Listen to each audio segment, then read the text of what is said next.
Hello and welcome to the first in this four-part series, How to Learn Songs by Ear. My name is CJ and I'm going to teach you how to learn songs by ear.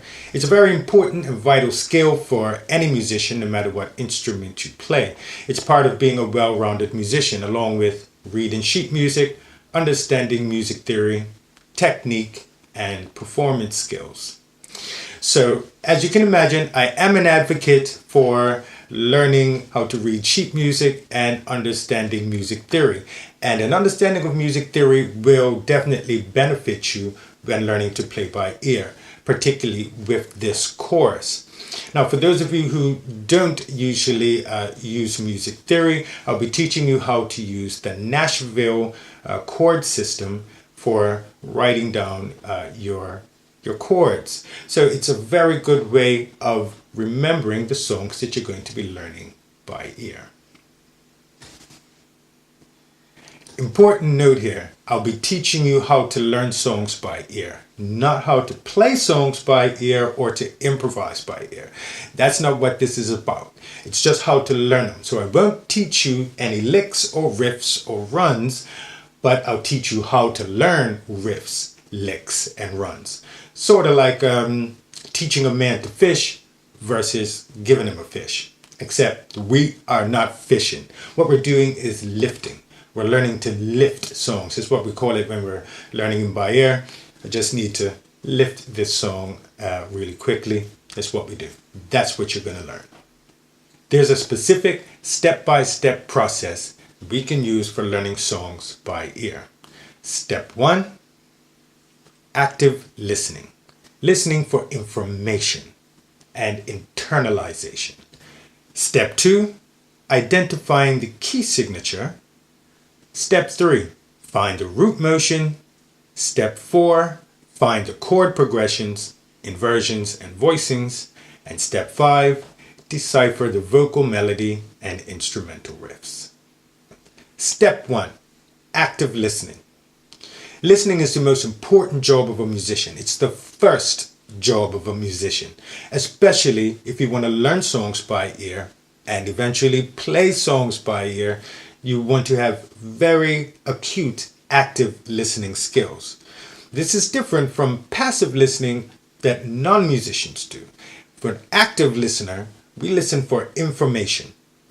Remember in the movie The Matrix, you had the green screen with the code and people were able to identify objects, things, and people and places just by looking at the code.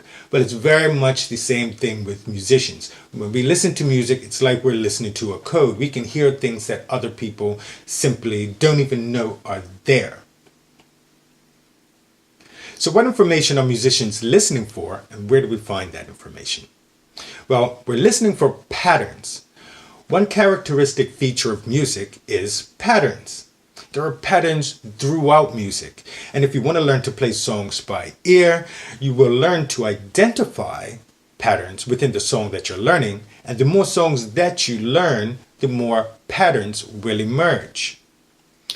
That's why it may seem like people like me who learn songs very quickly by ear, it may seem like magic to some, but it's not magic. It's just pattern recognition.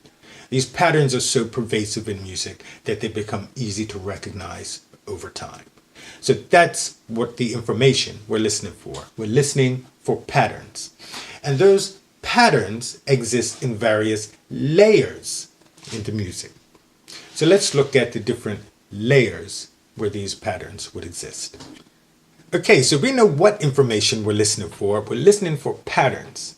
And these patterns are in layers. So where do we find the information, these patterns? Our bottom one is form. Form is very much like the construct or the matrix. It is the overarching main shape of the song. Very familiar forms like introduction, verse, chorus, verse, second chorus, bridge, chorus out. Those sorts of things, usually in pop, rock, R&B, we find that sort of form. That's a form, verse, chorus, etc. Those sorts of patterns. And the more of those types of songs you play, the more of those patterns you will see. You become more familiar with them. Now, blues, that has a completely different form, but a very specific form. Blues, generally 12-bar blues, is a specific chord progression, and it's well established. Jazz has its own forms. Is A-A-B-A. You take a section of a song. This is going to be A. The next section of a song, this is going to be B. You want two A's together, A, A, and then B, and then another A, and that's how you make your form. Or you could have a 64-bar form or a 32-bar form. And in jazz, these forms repeat. You go A-A-B-A, then you repeat A-A-B-A, A-A-B-A, A-A-B-A, round and round and round you go. They just repeat. These are patterns. And it's the same with many of these, well, basically all genres, because patterns are a characteristic feature of music. So, and every song must have some type of form. Even free form is a form. So when learning songs by ear, this is one of the first things that you want to look out for. First information that you want to have is form. And you want to be able to write it down as well. Just be able to write down, introduction, first verse, second verse, chorus, bridge, that sort of thing. And know what is coming next. Because when you're learning songs by ear, when you learn the first verse, you find that the chords that are in the second verse are the same. That are in the third verse, it's the same chords. So when you learn a section of a song, that section is going to repeat. So you can already know that once you've learned a section, you've learned a significant portion of a song already. Rhythm and tempo. The word tempo comes from the Latin tempus. Rhythm comes from the soul. Rhythm helps to define genres. When you're playing any song, any music, it's all about the rhythm, because you can use the same notes to play any rhythm, right? Ear training, a lot of times, yes, we focus on learning the notes, recognizing pitches, recognizing intervals. This is really important, but it's even more important to be able to recognize rhythms, especially when learning to play songs by ear, because then you've got to reproduce these rhythms. And these rhythms, like I said before, can define genres.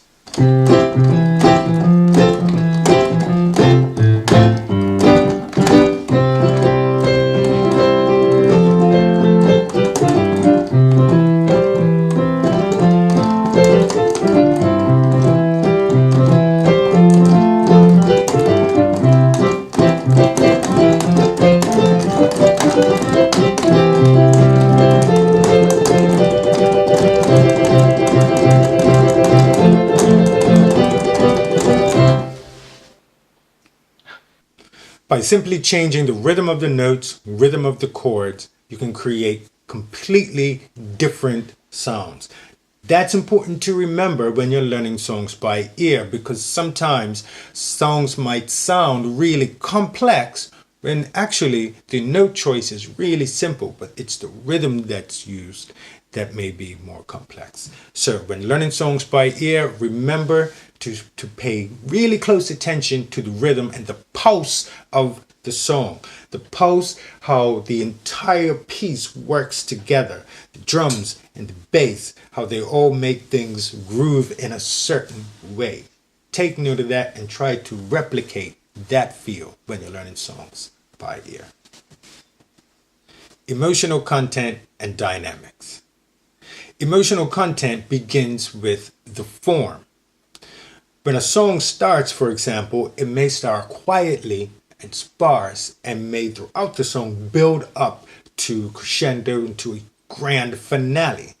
This is an emotional journey that the music is taking us on, and this happens on the level of the form. So again, when we're listening to information, we're listening for information, we want to listen to how this song moves from beginning to end. Also, the tempo and the feel of a song may indicate whether it's a happy song, a sad song. Again, this is emotional information to be considered, because again, we're getting to the point where when we want to be able to reproduce and play this music, we want to be able to give those same emotional cues. Because remember, all music is, its fundamental level is an emotional response. I generate one within me, I put it in my music, I send it to you, that resonates within you, you feel it. That's what music is. It's a sharing of an emotional expression and an emotional experience. That's what it is. So emotional content is very important to listen out for.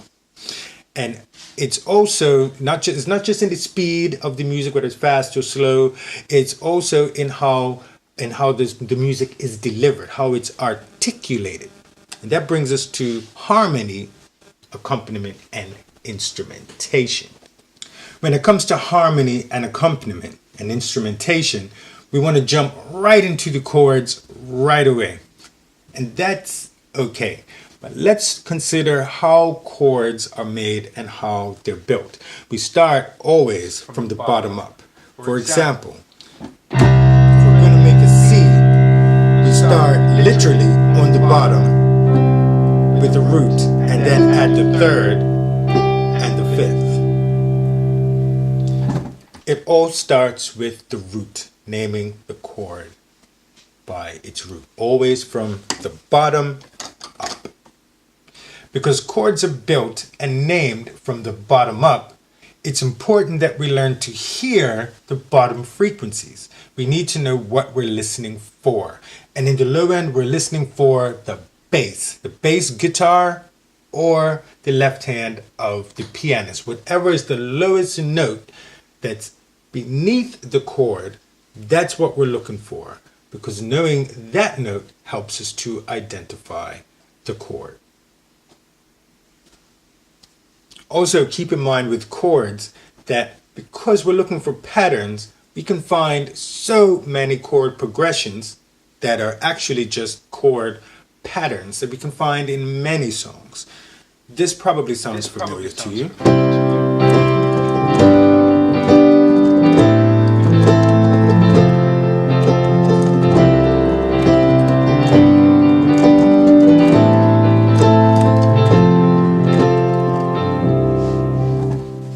That chord progression has been used in hundreds of songs. You can check out Axis of Awesome's video on it. Axis of Awesome. They did a video on that chord progression. It's awesome. You see how many songs have been written with just that chord progression. That's a pattern you will see over and over and over again. Our top layer, which is melodies, either vocal melodies or instrumental melodies. This is our top layer where we're looking for patterns. And melodies are full of patterns. You'll find so many right here. Now, it's full of patterns because this is what the ear is listening for. The human ear is listening for these patterns. It likes repetition. That's why so much music is repetitive. It's a key characteristic of music. Just keep that in mind, because you will hear some things over and over and over and over again. So just like literally get used to it. So melodies are usually very catchy and memorable. You know, some things, you know, they can cause an earworm. That's when you've got something, a melody or a song stuck in your head and it plays all day long. That's called an earworm. But when you're listening to learn a song, you want to be able to recall that song in your mind as well as any other song that you're familiar with, right? When you're learning a song by ear, learn the melody, learn if it's a sung melody, learn to sing the melody, learn the lyrics and sing the melody along with the lead singer. If it's a lead instrument, sing those lead parts, hum those lead parts. Hum them. If it's vocal, sing it. Don't worry, it's not a singing competition, but what that does is that it helps to internalize the song, and it's going to help you when you want to express that song and reproduce it later on, because you'll be able to articulate it clearly vocally, and as long as your technique, you've been practicing your technique, then you'll be able to execute it on the piano, no problem. At least once you learn all of the notes and you're aware of the harmony and all the rest of it. So all of this stuff comes together. From the form to the rhythmic patterns, right? Emotional content, and there's a lot of emotional content here in the melody and lead instruments. Remember, we're talking about rhythm, and we said that you could use the same notes and just change the rhythm of the notes, and it changes the character of the music completely. Well, it's the same with the lead vocal or lead instrument. We're not that concerned about the notes that they use, but how they deliver the notes that they use. That's the information we want. How are they delivering these notes? Finding the notes is easy, relatively speaking, but getting the delivery right and correct, that is the challenge. But that's what people want to hear when you play something back. They want to hear that delivery, because anybody can play the notes back, but getting that articulation just the same way that the artist did, it's great. People love that. All right, time for step number 2, which is identifying a key signature. In step 1, we identified what we needed to listen for. What information did we need to have before we even sat down to the piano? We want to use active listening before we get to the piano. That way, when we sit at the piano, we already know where we're going to start. We've got information to begin with. Now, you don't need to memorize a song note for note before, completely from beginning to end, before you can sit at the piano and start playing it. You really just want to have enough information that you can hear that song in your head, and you can sit down, even without an MP3 player, and start figuring it out. But for now, use your MP3 player as well. Okay? And keep in mind that when you do, you want to use the best playback system possible, because when you're listening back, you want to listen to low frequencies, and sometimes earbuds, they don't really reproduce the low frequencies that that well. It may be difficult to hear, so you may want to find a speaker or something that has a better low frequency response. That will help. So in step 2, we are identifying the key signature. Now, like I said, the melody is usually the first thing that people try to pick out in a song, because it's the most memorable, it's the most ear-catching, that sort of thing. It's designed that way. But we're looking at a more structured way of learning songs by ear. So again, with the structure and thinking of the framework that we're working with, we are working with the framework, a key signature. Form gives us a framework in time, right? That's what our form gives us. It gives us a framework. Form gives a framework in time. But our key signature helps give us a framework in space, in pitch, in frequency. Identifying the key signature is fundamental to learning a song by ear, because the key signature tells us what notes are most likely to be found in our melody, and it also lets us know what chords will be most likely used in our song. So, identifying a key signature, though, is dependent on your knowledge of major or minor scales. So, I hope you've studied up on your scales. Again, music theory will help you when it comes to playing by ear. For example, I'll play this song. I'm gonna learn this. How am I gonna learn this? I run a scale. How about if I run a scale over it?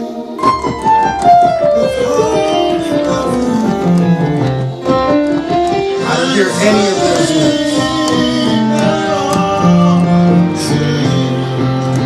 I heard a C. I hear a G, I hear an F, and that doesn't work. B flat, that works. I've got a B flat, a C, a G, an F. We've got an E flat.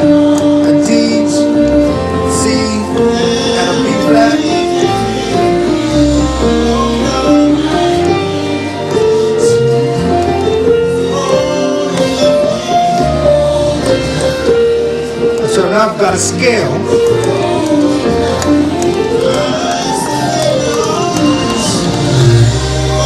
So I've got a scale now. Now let me run.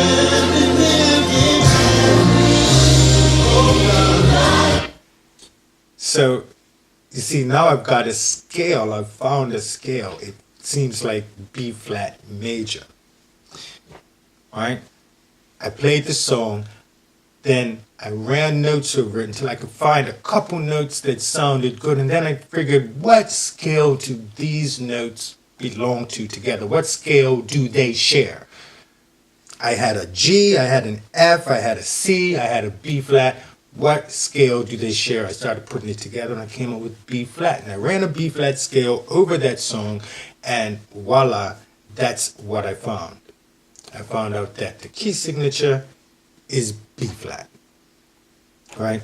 It may take a little longer when you try it, but the point is, that's our first step. We know our key signature. That means we know what notes are in the song.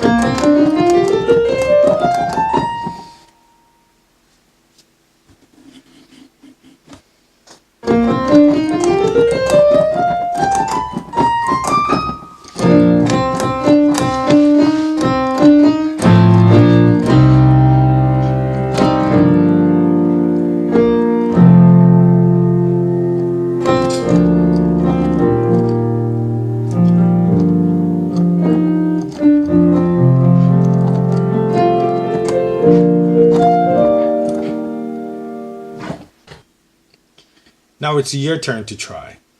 I've included a couple of audio clips. You can see if you can find out what key these songs are in. Also, I've included a list of suggested listening material. You can practice your active listening skills with these pieces. Now, with the practice pieces, please be sure to use the best audio system you possibly can. And the reason is because you want to hear the low frequencies. You want to be able to hear the bass notes, because these root notes are what you're going to use to build your chords later on. So listen out now to see if you can start hearing them and identifying them, and use them now to help you identify your key signature and see if you can start figuring out your chords to some of these with the roots, using the bass, what's on the bottom. Okay, so active listening, that's your homework. Find these key signatures, that's your homework. And see if you can frequency sweep and zoom in with your ears, zoom in on the bass frequencies in particular. Okay, and next week we are going to actually use these, your key signature and your root motion, to be able to find the chords. I'm going to look at how we're going to get all of those chords. Then we have the root, we have the form, we have the chords, starting to build up our information, getting our steps together. Anyway, that's in the next lesson. Thank you. You're a superstar for hanging in there. And our next lesson is soon, so I will see you then. Remember, if you can hear it in your mind, you can play it with your hands.